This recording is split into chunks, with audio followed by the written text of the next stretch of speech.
As prescription drugs and some food prices continue to rise, Social Security benefits become more of a lifeline than ever for older Americans, especially women, who make up more than half of all beneficiaries. Hello and welcome to Rural America Live with AARP. I'm Tammy Arender, and we know that Social Security is a key component of the American Retirement Plan, but many people don't understand how to make the most of it, and failure to understand your options can be costly. Tonight, our special guests will answer your Social Security questions, and our friends from AARP will share resources to help you navigate the road to financial security. Our question of the month is, how does Social Security help you in your everyday life? And we are giving away a carry-all tote to 5 lucky on-air callers. So pick up that phone, join our conversation. We are wasting no time in taking calls, and the phone lines are open. So give us a call at 877-283-7570. You do not need to be over 50 or be a member of AARP to win. And as a reminder, you can win only once each calendar year. Now, if you're a winner tonight, an AARP volunteer will call you back in the next few days to confirm your mailing address. So make sure you take their call or at least return their call if they leave you a message. Because if you're like me, you don't recognize a number, you're not going to answer it, right? But be kind, you will get your tote, and AARP covers all the shipping costs. And if you're not a lucky winner tonight, you can enter AARP's Second Chance Sweepstakes at aarp.org/AARP Live, or you can scan that QR code that you see on the screen right now to enter.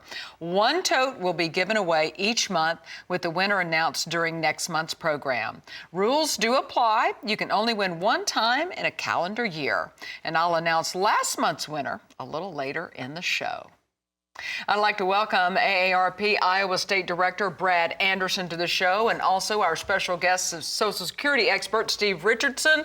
Tell you what, these guys are here to help us unlock the mysteries of Social Security. A lot of questions surrounding this. We know you've got questions. 877-283-7570. Welcome to you both. We love having you on the show. And of course, we know it's full of a lot of important information, and our viewers do have some questions as well.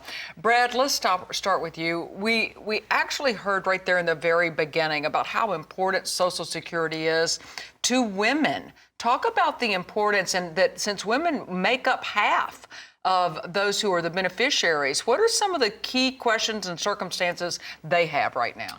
Well, you're right, Tammy. Social Security is extremely important to women, and at AARP, we do a lot of polling on this issue. And so usually when we poll, Social Security ranks at the top for everyone over the age of 50 in terms of issues that they're concerned about.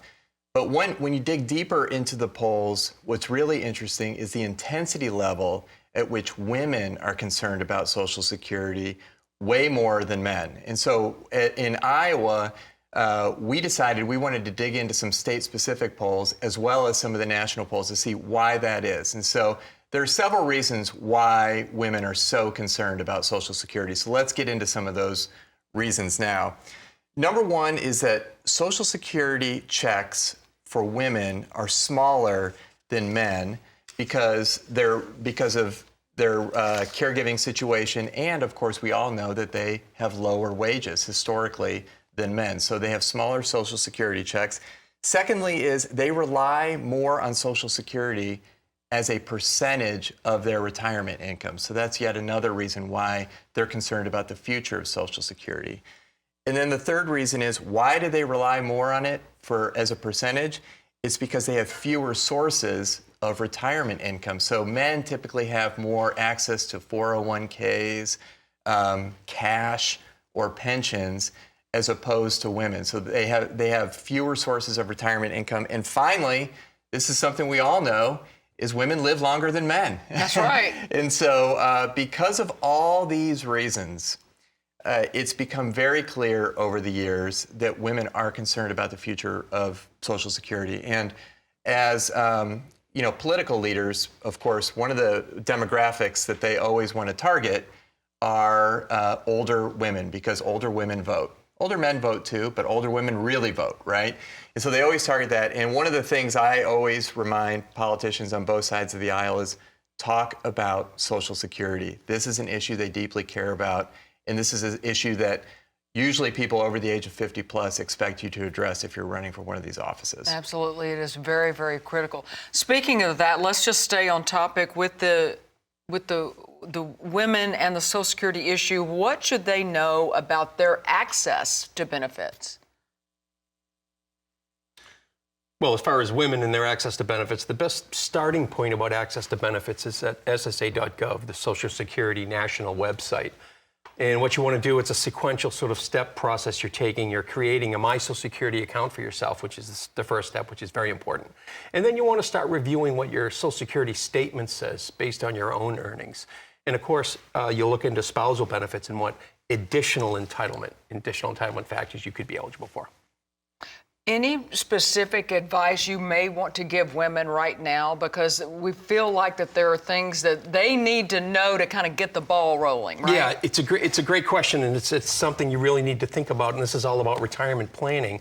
And nothing keeps you from getting your own Social Security benefit if you qualify for your own benefit and you meet the eligibility requirements, like being at least age 62. And in most cases, if you're between 62 and, say, your full retirement age for Social Security, if you're still working, you may not be able to draw. But in most cases, you can go ahead and file and start to draw.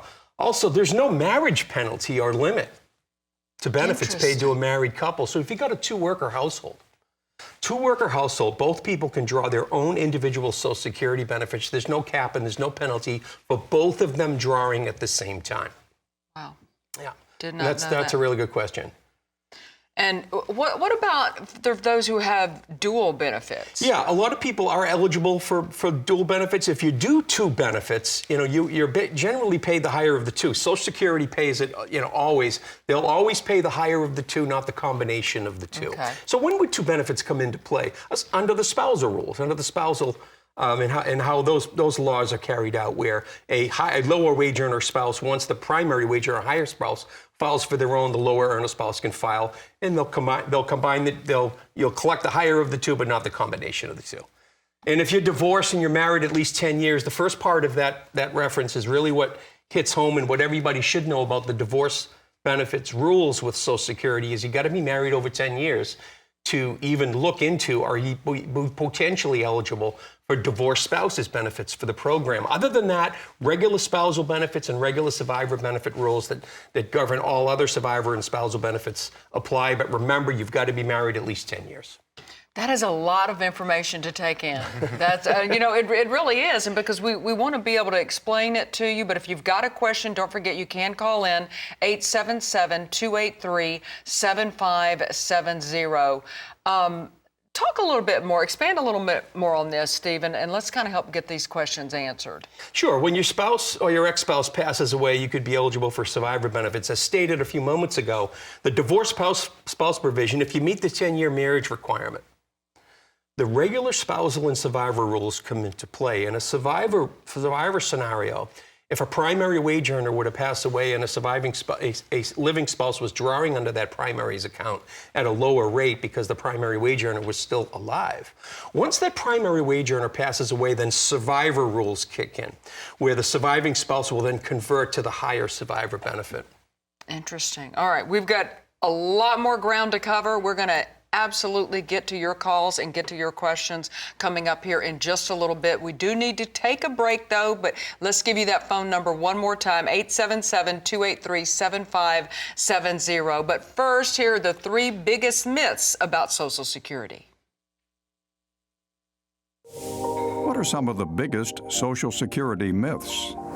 I've heard that when you pay Social Security taxes, Uncle Sam puts that money in an account under your name. When you retire, you get your money back with interest. That's wrong. Social Security is a pay-as-you-go system. If you paid Social Security taxes during your career, they helped cover benefits for your retired parents and their generation. People working now are paying for current retirees. Got it. Here's another question. A friend told me that the best retirement strategy is to take your reduced Social Security payments at age 62. Because if I wait to get a larger benefit, but then I die, I'll miss out on all that money. Is that good advice? It's true that some people die between 62 and the ages when you can claim your full or maximum retirement benefit, but most don't. The average American who reaches age 62 will live another 20 years or more. If you're in poor health or have a family history of early death, taking your benefits early might be a good idea. But for most people, it pays to wait. Good to know. I hope there's enough money left for me to collect. I hear a lot about Social Security going bankrupt. That's a myth. But Social Security does need to be updated.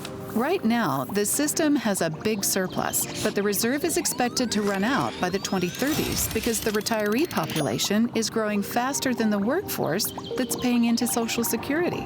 Even if that happens, it will continue to pay benefits because workers will still be contributing payroll taxes. But benefits would be lower unless Congress acts to make the system stable for the long run. To learn more, go to aarp.org/Social Security. Our staffing right now has been reduced by Congress to a 25-year low. So it's 56,000 Social Security employees across the country. If Congress doesn't reverse this nonsensical reduction of staffing at Social Security, we're probably going to see other field offices implode. One of the things that concerns me every single day is I'm going to get that call that another field office unexpectedly has imploded. In the case of the Southeast Cleveland office, on one day, 5 of our employees quit. They got higher paying jobs with the promise of less on-site work at another federal agency, and we no longer had the staff that we needed to keep that office open. Took us 2 weeks and some volunteers to step up to agree to reassignments, but we got that field office back up and it's running again. But it is not the only office that is teetering on the brink of having too few staff to stay open and to serve the public. And welcome back to Rural America Live with AARP. I am here with AARP Iowa State Director Brad Anderson, along with Social Security expert Steve Richardson. And of course, we just heard the commissioner talking about these long wait lines, just not having the manpower out there to service the clients. Steve, what can viewers do? Well, first off, it's evident that what a lot of people may not know is that the Social Security Administration is the only federal agency that has bricks and mortar public support in their almost 1,300 Social Security offices spread out across the country, where you have walk-in service available to you. And I'll point out, these are hardworking individuals, and I've always known in my 40 years of working with the agency that the folks that work in our offices live in the communities as well. Mm-hmm. So they're a vital part of the operation. Right, right.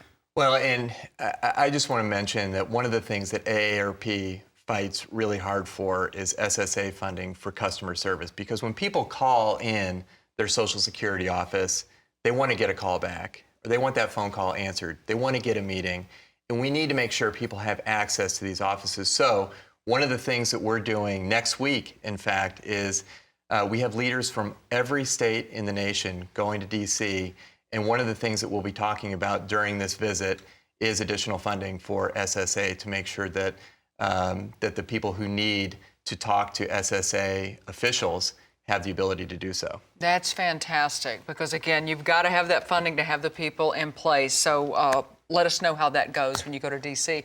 Now, of course, our phone lines are open. We want to make sure that you get a chance to call and ask your question. 877-283-750. We have our giveaway. We actually have a winner. She is on the line and she has a question for us too, I believe. We are giving away our carry-all tote to 5 lucky callers, and you could be one of those as well, like Lori from Oklahoma. Lori, are you with us? Lori, you still on the line? I am. All right. Lori, did you have a question for one of our experts? Actually, I do. I'm going to be 62 in a couple of months, and I have a husband who is 69, and he is in the late stages of Alzheimer's, and he has been on disability. It flipped over, when he reached his full age to regular Social Security. But my question would be, I'm unsure about what my benefit would be as a survivor benefit if he passes away. Let's just say in 2 years, I would only be 64. Would I just get a smaller percentage of his Social Security? Yeah, it's a really good question. So take it in steps, right? And the first step is what you want to do is look at your own benefit. If you're 62 right now, you're rolling into retirement or rolling up to 62 years of age, look at what your own benefit rates would be. And how do you do it? You go to SSA.gov, you create an account for yourself, and you review your Social Security statement, and it'll tell you a couple of things. It'll tell you what your benefit would be at 62. It'll tell you what your benefit would be at your full retirement age, and it'll tell you what your benefit would be if you waited till 70. So now you know your benefit. Now you know where you stand. Now you want to enter a scenario coming up in the future in the event that your spouse were to pass away. Now, we spoke earlier in the show about Social Security always paying the higher benefit of the two. So if the survivor yield, if your husband were to tragically pass away, if the monthly benefit you could get from your spouse is greater than your own, Social Security will pay you the survivor benefit. But you make a really good point about your particular scenario. And surviving spouses really have a lot of flexibility once the survivor scenario presents itself. In fact, you'll have options of whether to stay on your own benefit and wait till your full retirement age to draw what would be a maximum survivor benefit rate. So you'll need to know what your spouse's benefit rate is as well. You'll have the reverse option is available to you as well, where you could draw as a survivor as early as 60. That's what the rules say. And delay your own until 70 if you wish. And by delaying your own, you get a higher benefit. So you ask a very good question. You've got some homework to do. Start at SSA.gov. Start reviewing your Social Security statements.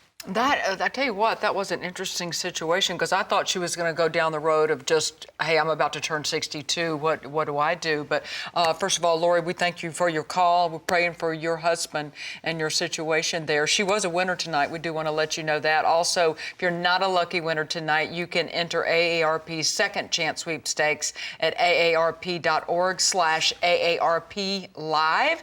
And you can also scan the QR code when it comes up on the screen. And we will be giving away a tote, and the winner will be announced during next month's program for the winners tonight as well. Let's go now to Mississippi and Tommy. Tommy, welcome in to Rural America Live. Do you have a question? Yes, my question is, about 3 years ago, I started working back and forth, and I was making a lot more money now than when I was working before. And I was wondering, should I expect increase in my Social Security benefit? Yeah, it's an excellent question. So let's go back to the rules. Let's go back to the basic rules about Social Security. And one of the fundamental rules is that Social Security uses your highest 35 years of employment when they calculate your benefit, your highest 35. So if you have years of work later in life, and these years work to replace a lower year earned earlier in life, you could see and will likely see an increase in your benefit. Now, this happens in January of the following year after the taxed year. And you can track this information and make sure that the earnings get posted. And you can contact Social Security and they'll let you know if a recomputation was done or if one is required. But in general terms, you may very well be looking at an increase if it replaces one of the existing high 35. All right, that's a good question. Thank you so much, Tommy, from Mississippi. Now let's go to Washington. Stephen, you're on our show. Would you like to ask one of our experts a question? Yes, I would. But my question is, my wife is 63 and she's currently drawing Social Security. We had to take care of some stuff from my son who passed of cancer. And 5 weeks ago, we found out she had arthritis in the spine. And now she's paralyzed from the waist down. Can she draw disability from Social Security now? Yeah, you ask a good question. And many answers with Social Security can be answered with one word, and that's it depends.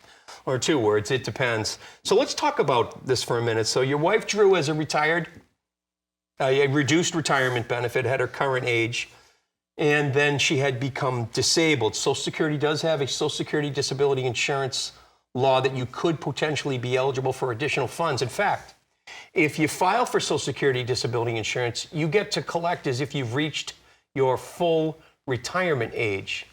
So what you could and may very well see is if you do file a disability claim with Social Security for your spouse, and you can do this online at ssa.gov in the comfort of your home, and I would recommend you do so, or you can make an appointment with your local office. As long as Social Security can find, in general terms, as long as Social Security can find that your wife became disabled under their definition prior to her turning her own full retirement age, she may very well be due an increase in her benefits. In addition to that, just to close out, remember, if you're on Social Security benefits, or disability benefits for 2 years, Medicare entitlement also kicks in. So if you're younger than age 65, other than that, traditional Medicare will kick in. Stephen, hope that answered your question. We appreciate you joining in tonight. The number, once again, if you would like to call in and get your question answered, is 877-283-7570. We would love to hear from you. Let's go to Pennsylvania now, and Jim. Jim, what do you have? Well, there was a message on the phone saying that Social Security recipients would receive an additional $600. Is this a scam? It likely is a scam. I will tell you on this show and in my research and knowledge of Social Security, even though I no longer work there, there is no provision out there that I am aware of that would pay you $600. So it likely is a scam. And remember, AARP does a great job in notifying folks of potential scams. You got to keep your radar up on these. If anybody's asking your name or asking for specific financial information from you, it's fraud. It's going to be fraudulent. Yeah, and one of the things we always say at AARP is Social Security will never call you. They will never proactively call you. My daughter got a new cell phone, and she was like, why is Social Security calling me? And it's because of these scammers overseas. They get her phone number on the dark web, and they're calling. So it's just a good reminder. Medicare will never call you. Social Security will never call you. They communicate via snail mail primarily. And be very wary of clicking on any links, and never share your Social Security or Medicare numbers. Good advice, because those scammers, they are so clever. Sophisticated. Right. They are vicious. Let's go now to Texas. And Sheila, you're a winner tonight, I understand, too.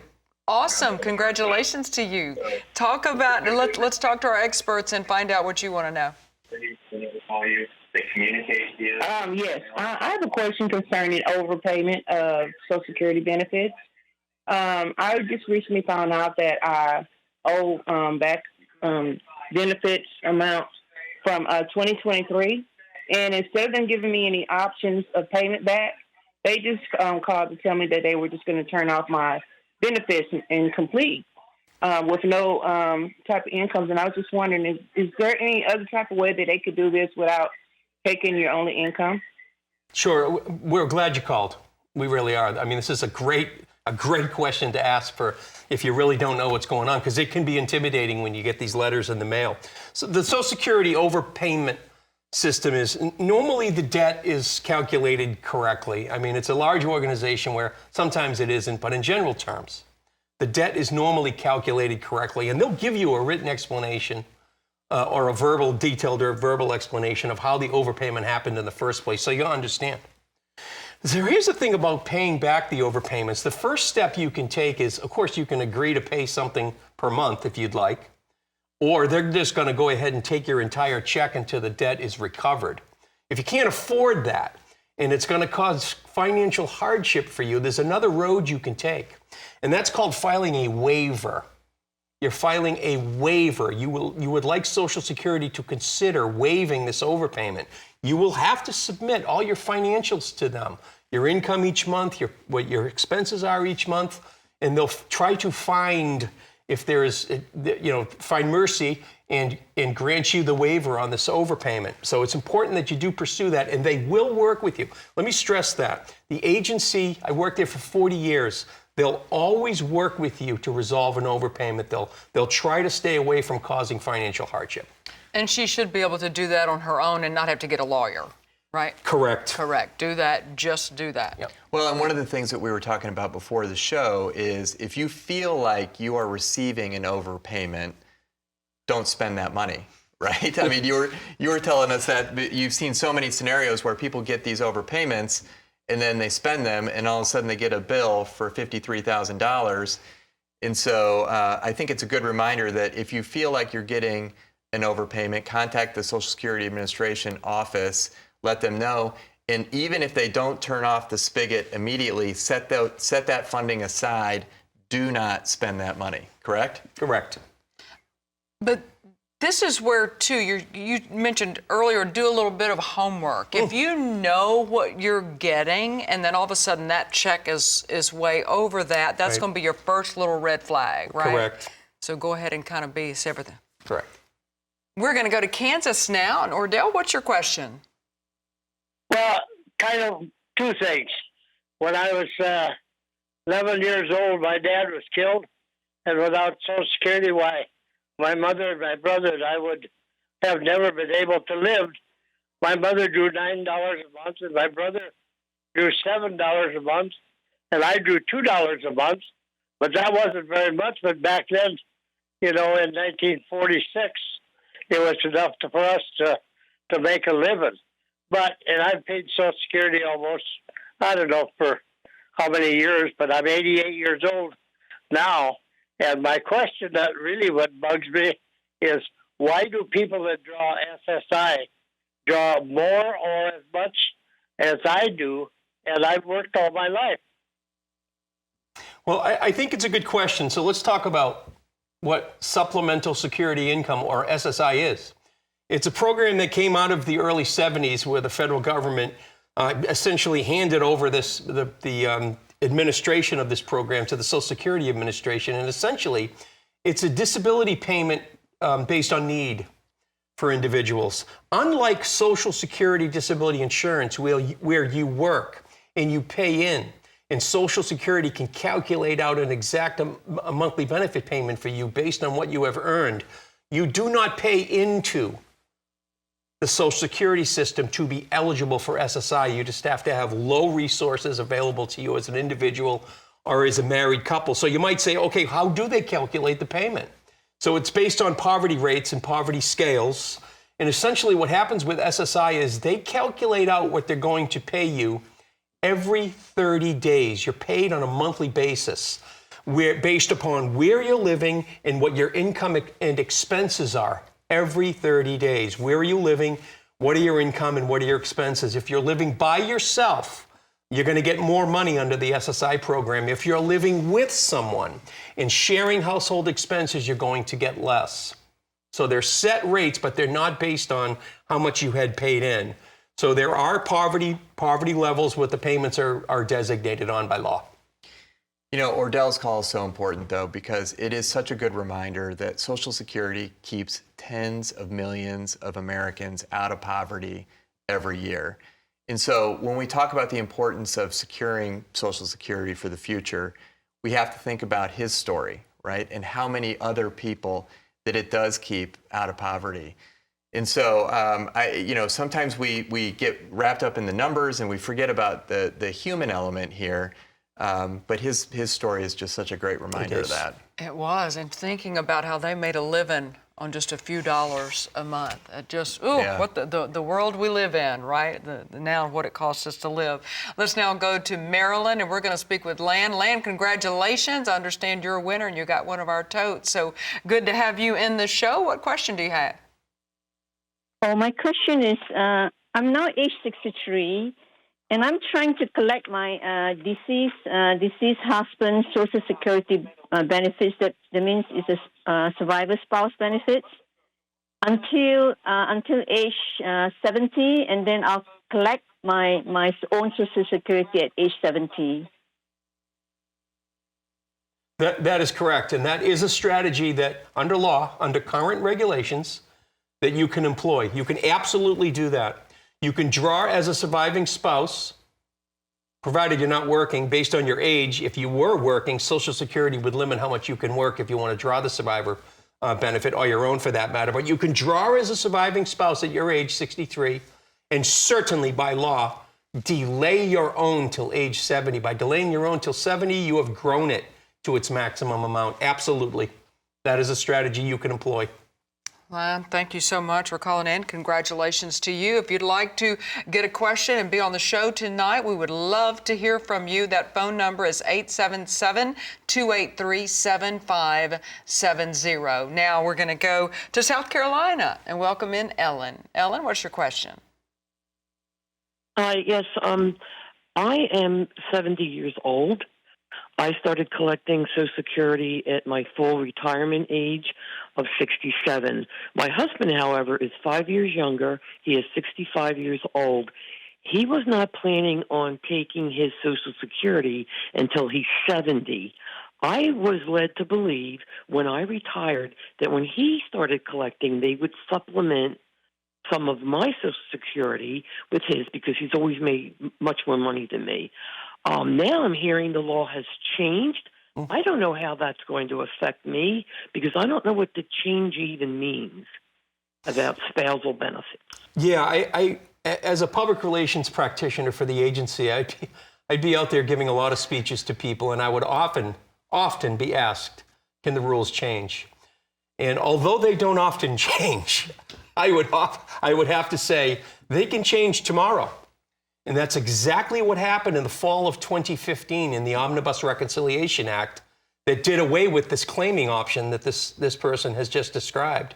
So the rules basically stepped in to say, in general terms, unless you turned age 62 by 2016, you cannot employ the strategy of collecting as a spouse while delaying your own. Unless you turned at least age 62 by January 2nd of 2016, you cannot draw as a spouse while delaying your own. If you wanted to file that day, there's only one way and one person you're going to collect from, and that's yourself.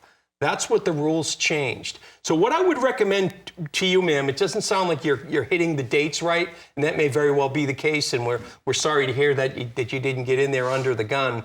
I would also, depending upon if you told us that your spouse was a higher earner, you might want to review your spouse's Social Security statement. And at the time that your spouse does put pen to paper, does file, you want to investigate and look into the possibility of drawing spousal benefits from his account. Because if they, as pointed out earlier in the show, if they exceed what you get from yourself, Social Security will pay the higher of the two. It's a good question. Yeah, interesting dynamic there.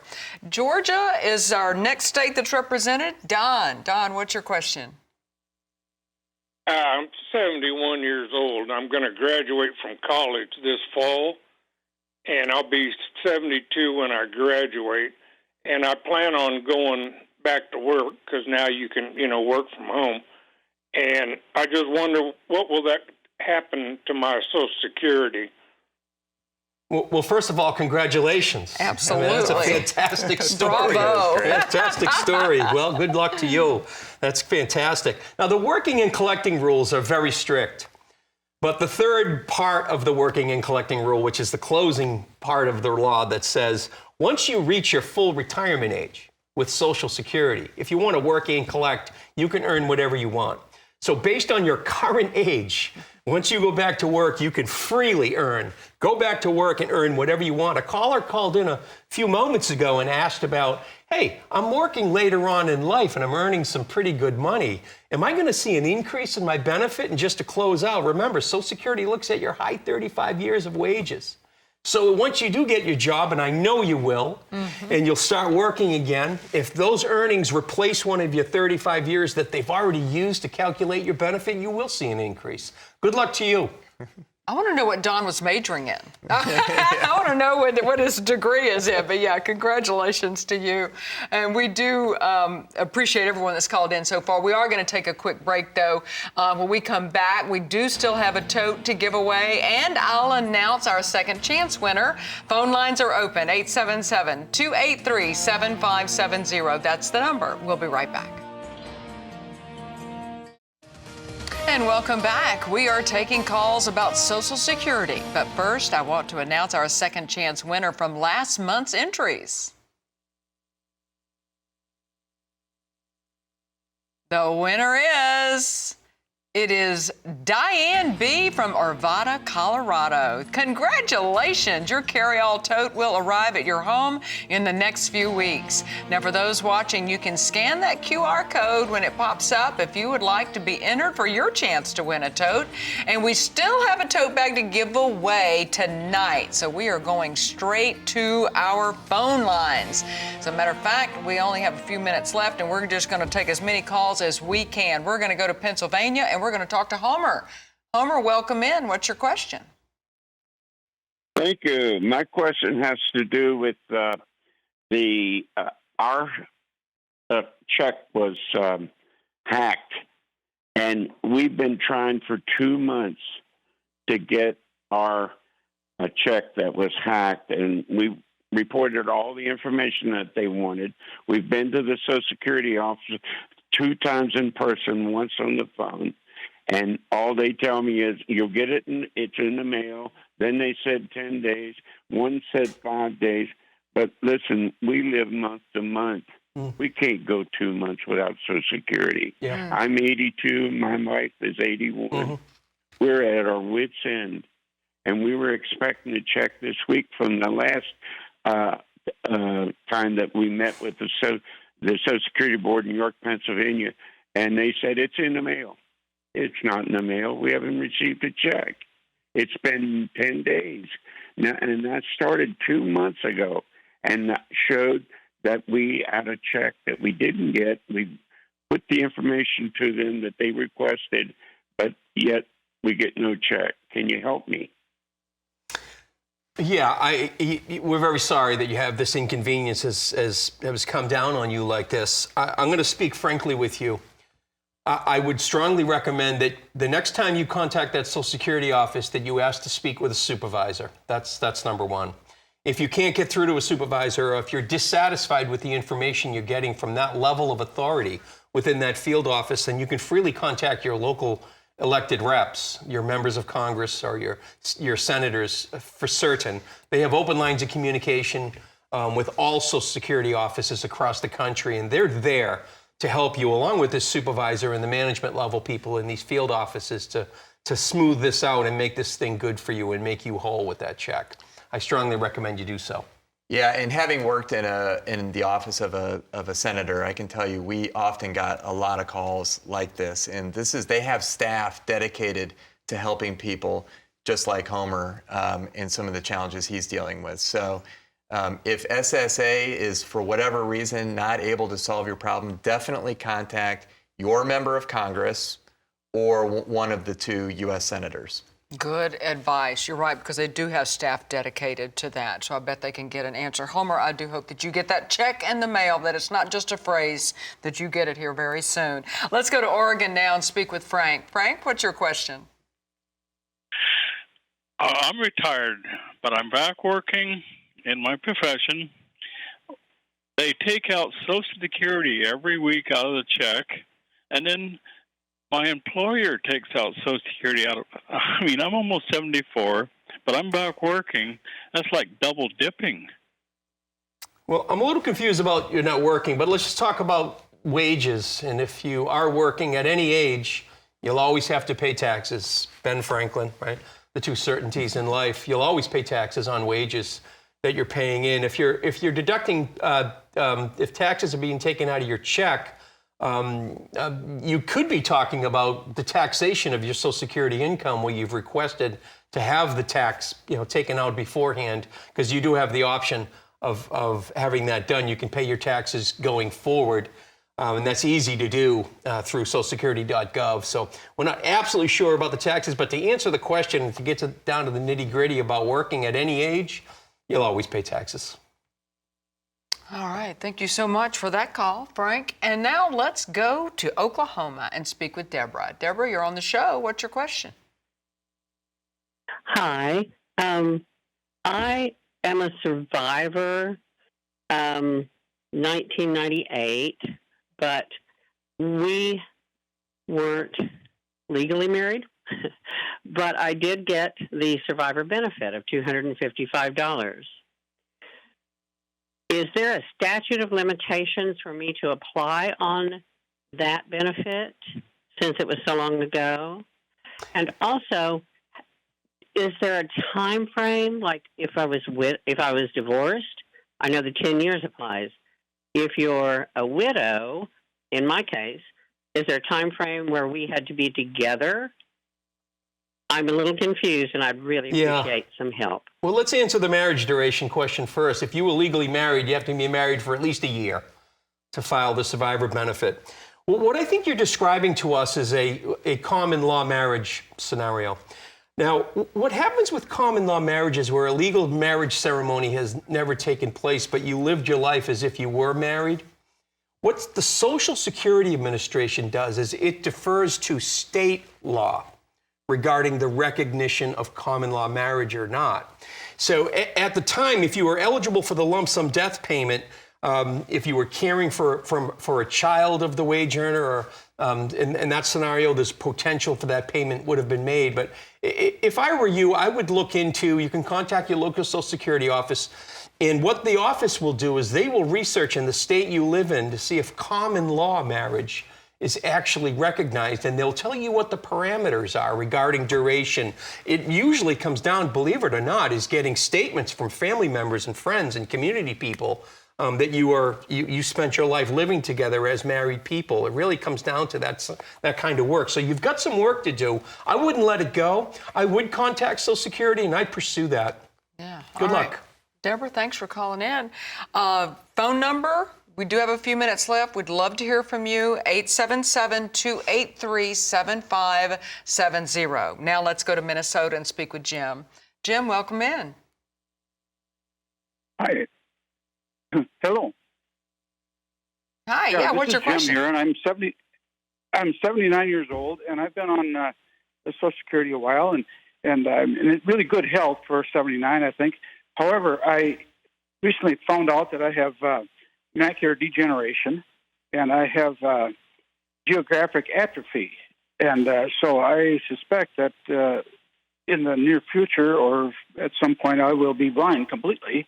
And I'm just wondering, is there anything particularly, anything that Social Security can do for blind people, especially?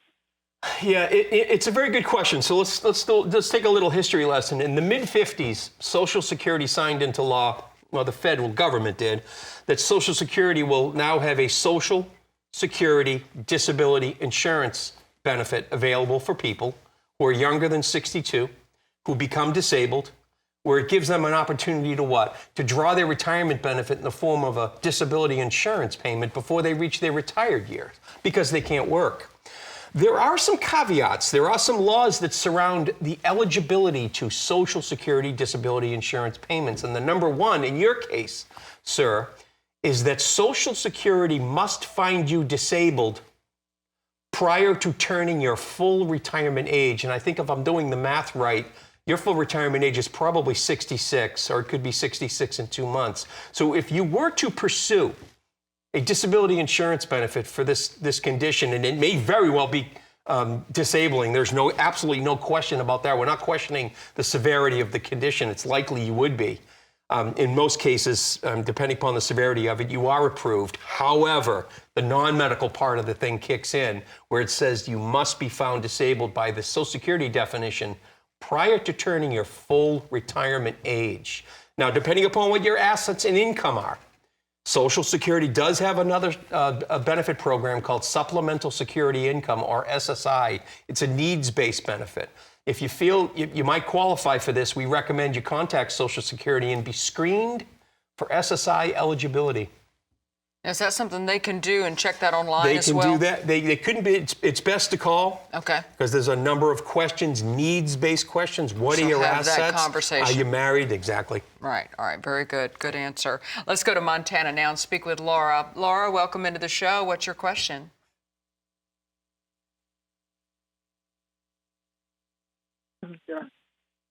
Hello? Laura, you with us? The phone went off. You're live on the air with us. Do you have a question for one of our experts?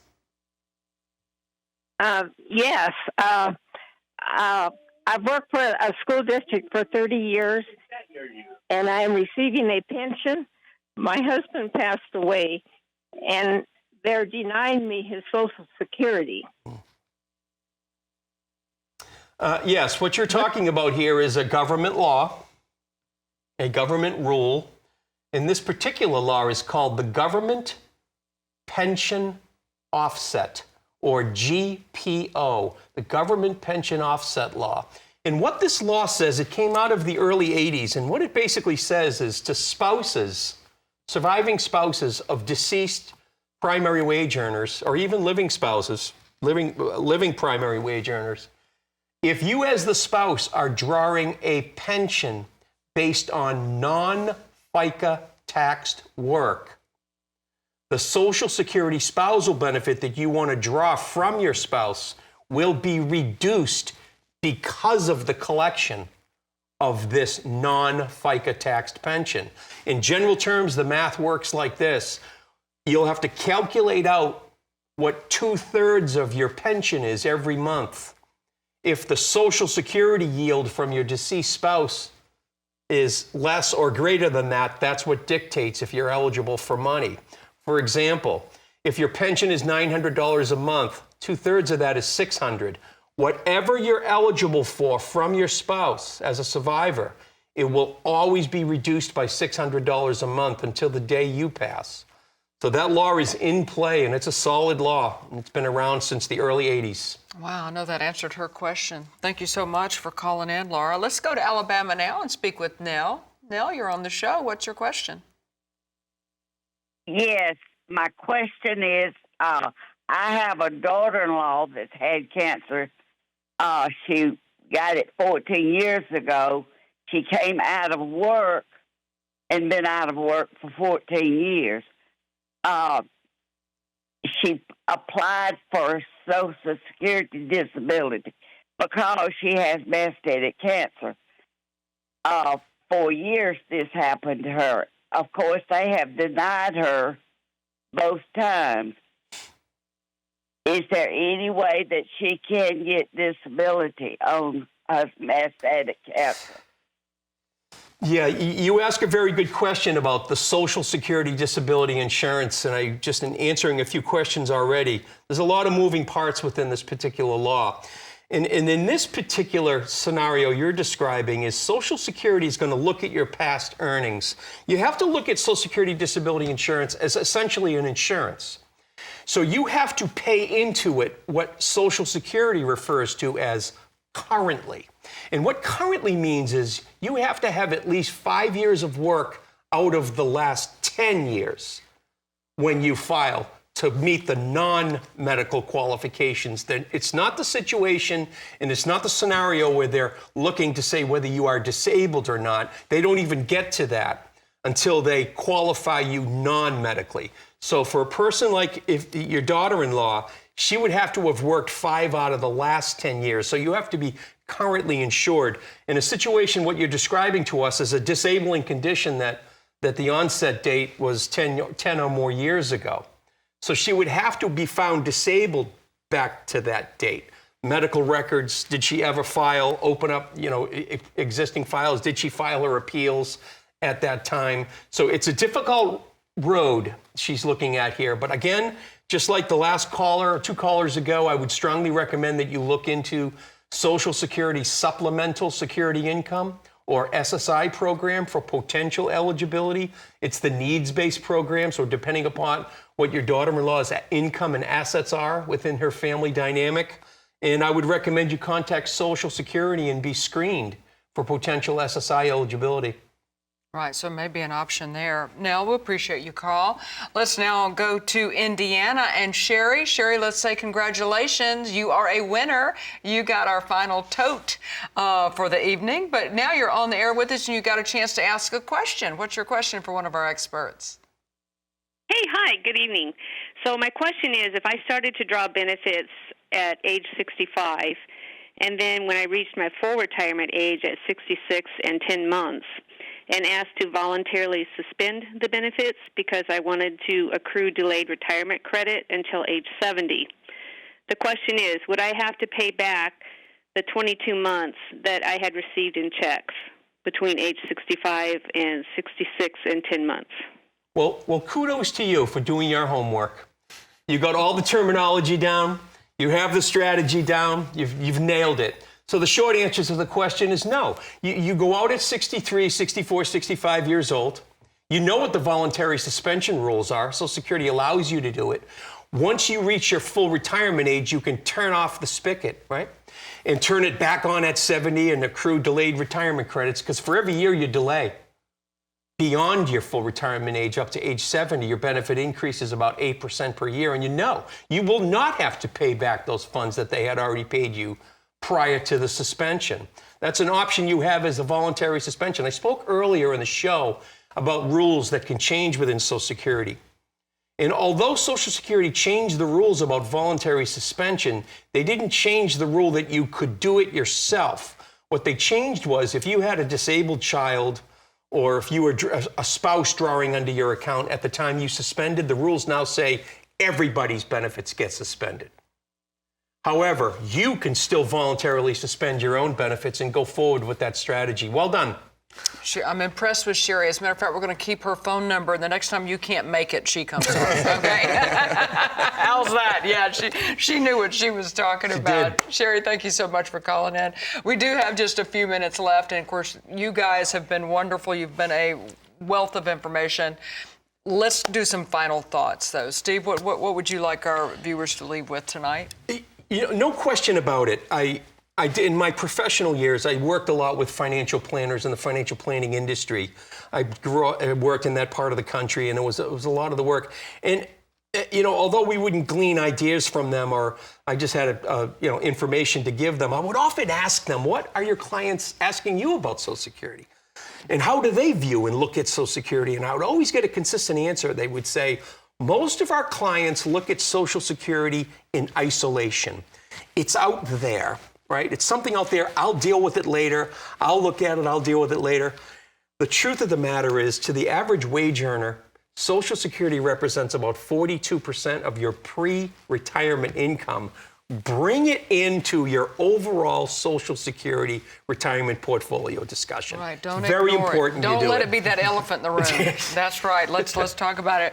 We've got a minute left. What are your final thoughts? This is just a graduate level education on Social Security. I cannot say enough. I mean, you've been just excellent answering these questions. My pleasure. If our callers or people still listening have a question about Social Security, go to aarp.org/social security.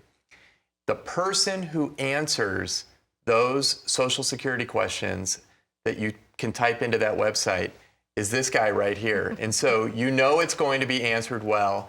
And he's just such a wealth of information. So any question under the sun, he's never not been able to answer a question.